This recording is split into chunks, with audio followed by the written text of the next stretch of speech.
ماه نور و رحمت و غفران کجا هستی یا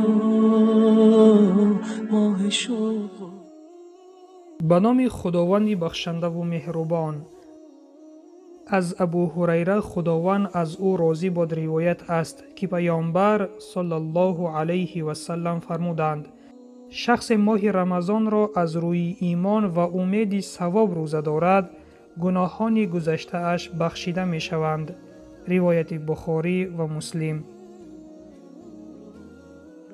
رمضان أهلا بك رمضان نرقى بك رمضان.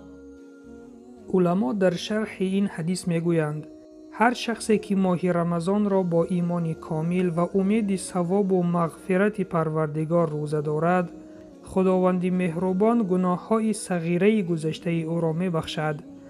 البته این یک رحمت پروردگار به بندگانش است که با راه و عملهای گوناگون گناهان بندگانش را مغفرت می نماید.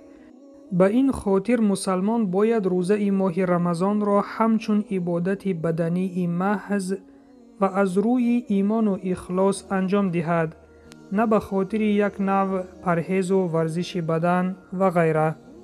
البته روزه داشتن برای جسم و جان ما بسیار فایده ها می آورد که امروز علم معاصر این را تصدیق کرده است، ولیکن ما به آن خاطر روزه می داریم که امر پروردگار است.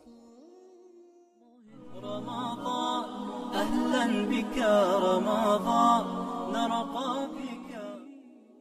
برادر و خواهر ایمانیم، از مضمون حدیث به ما معلوم گشت که شخص ماه رمضان را با ایمان کامل و امید و ثواب و مغفرت گناهان روزه می دارد، خداوند مهربان گناهان صغیره او را می بخشد.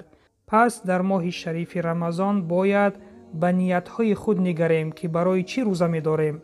برای راضیگی خدا یا برای آن که مردم نخندند یا برای چیزی دیگر؟ به همین سبب ثواب هر یک اعمال از نیت وابسته است.